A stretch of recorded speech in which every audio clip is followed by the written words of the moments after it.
Sofía Sánchez, representante por la provincia de La Suay, dijo que la evaluación a los jueces están pendientes. A su criterio, precisó que muchos de los magistrados no deben estar en el servicio de la administración de la justicia. En estos momentos hace el uso de la palabra veo necesario para aclarar ciertas situaciones obscuras, una de ellas dichas por un asambleísta que se cataloga como buen abogado, ¿no? Y litigante, dice sobre todo. Quisiera que por favor, por secretaría, me pasen las imágenes y el primer video que he hecho llegar. Con su autorización, presidente encargada. Procedemos con la reproducción del material remitido. Y esto, compañeros de Pachacuti, con el mayor respeto y consideración, sobre todo para ustedes. Ustedes son personas de bien, ustedes son personas decentes. Lástima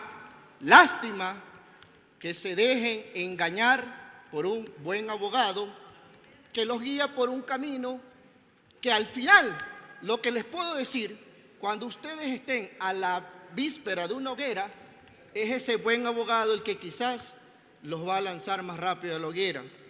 Y miren, compañeros, esto es un tema estrictamente de derecho, nada más, tema técnico. El 18 de septiembre del 2019, el señor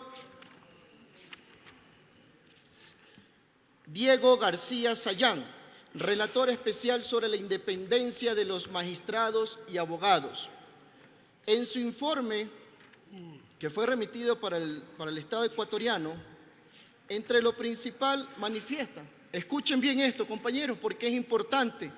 Aquí nace la situación principal que conlleva una sentencia emitida por la Corte Constitucional. ¿Qué dice este relator? El proceso de evaluación y los criterios establecidos podrían afectar el principio de independencia judicial y suponer una injerencia o intimidación en el proceso judicial.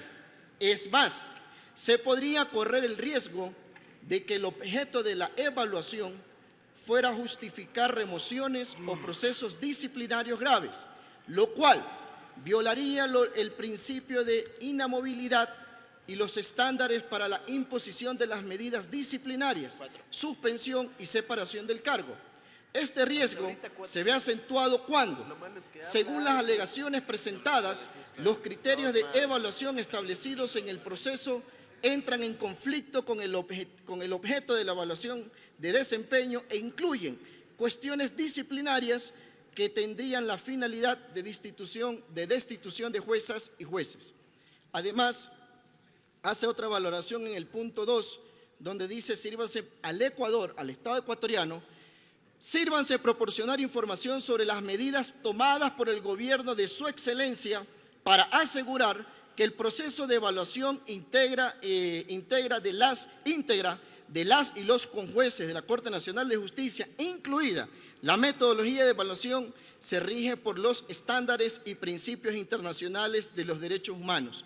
Esto, compañeras y compañeros, lo dice la Secretaría Relatora de los Derechos Humanos, no lo dice la bancada de UNES, no lo dice la Asamblea Nacional, lo dice el relator especial sobre la independencia de los magistrados y abogados. Y aquí es importante que además quienes no son abogados escuchen el criterio de abogados también especializados en materia constitucional. Por favor, señor presidente, con su venia, el primer video que hice llegar también. Señor secretario, proceda. Procedemos, señor presidente, con la reproducción solicitada. Porque ese informe del relator de Naciones Unidas basará el día de mañana la decisión primero de la Comisión Interamericana de Derechos Humanos y luego de aquello el fallo eventualmente condenatorio al Ecuador otra vez por un caso similar al Quintana Coello versus Ecuador, que será un fallo condenatorio con indemnizaciones, otra vez. Y les recuerdo que la Corte Interamericana, si decide una indemnización mayor que la que resulte de los procesos ecuatorianos, tendremos que pagar la diferencia. Eso nos va a pasar. ¿Tiene acaso la Asamblea Nacional del Ecuador que conestar aquello? ¿Cuál ha sido además la respuesta del encargado de la presidencia del Consejo de la Judicatura y los dos otros vocales respecto a este juicio político? Primero, no dicen que no han incurrido en falta, sino que poco y menos que nos han dicho que la Corte Constitucional no ha declarado ninguna inconstitucionalidad y soslayan el hecho de que nos ordenan indemnizar. La Corte Constitucional, sobre la Corte de Pichincha nada se dice, y sobre lo que ha indicado el relator de Naciones Unidas tampoco se dice nada. Muchas gracias. Una vez más, un abogado muy conocido en el país, en la ciudad de Quito, sobre todo especializado en materia constitucional, lo decía. ¿Y por qué es importante esto, compañeras y compañeros asambleístas? No solo por el hecho político, este es el hecho jurídico, es la madre, la esencia. Y miren, y para pasar a la siguiente fase, una fase es lo que ya dijo la Secretaría, el relator para los derechos humanos en materia de independencia judicial. Ahora, señor presidente, con su venia, por favor, quisiera que me pongan en imagen una proyección que yo envié. Primero la imagen y luego el video inmediatamente. Sea, secretario.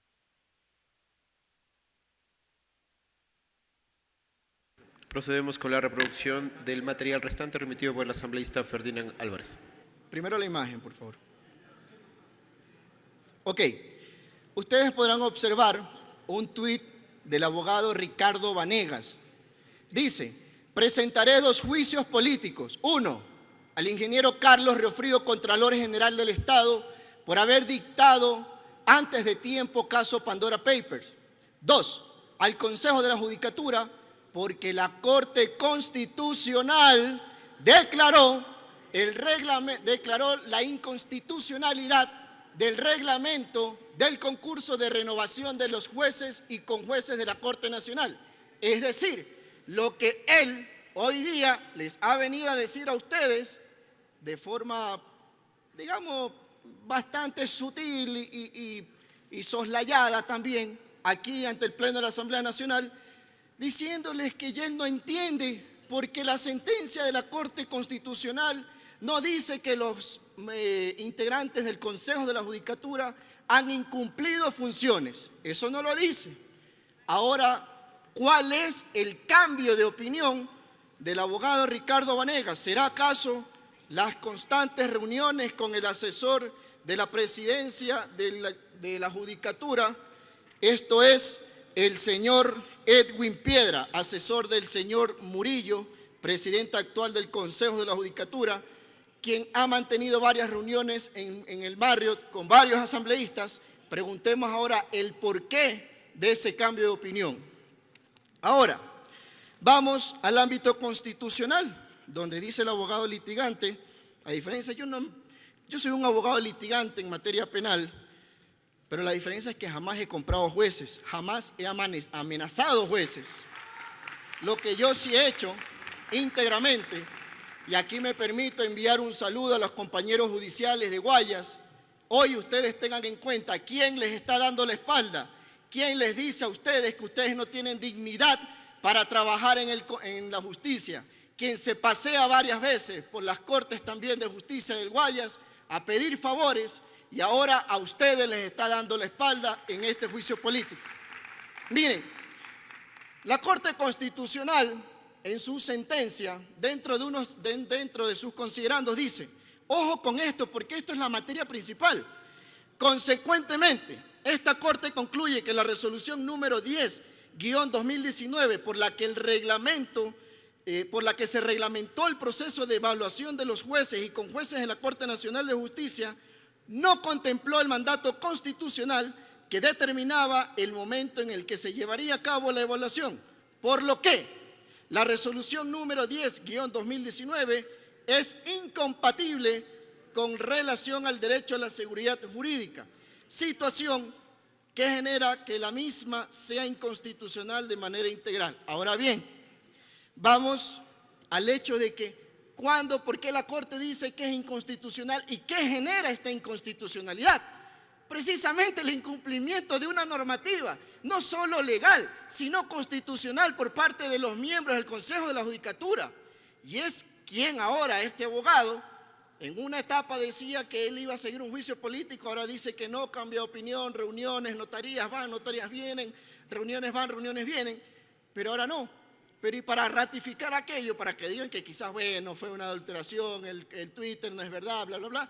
Señor secretario, por favor, con su venia, señor presidente, páseme el video que hice llegar también. Con su autorización, señor presidente, procedemos con la reproducción solicitada.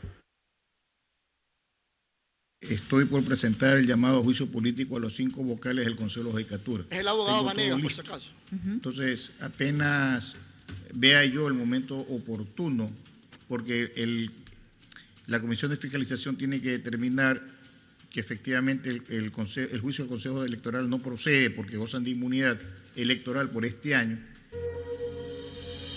Muchas gracias. Señores asambleístas, compañeros de la bancada de Pachacuti, compañeros de todas las bancadas, incluida la bancada de gobierno, yo no vengo a convencer a nadie. Cada quien tiene que convencerse en sus principios, en su ética y su moral.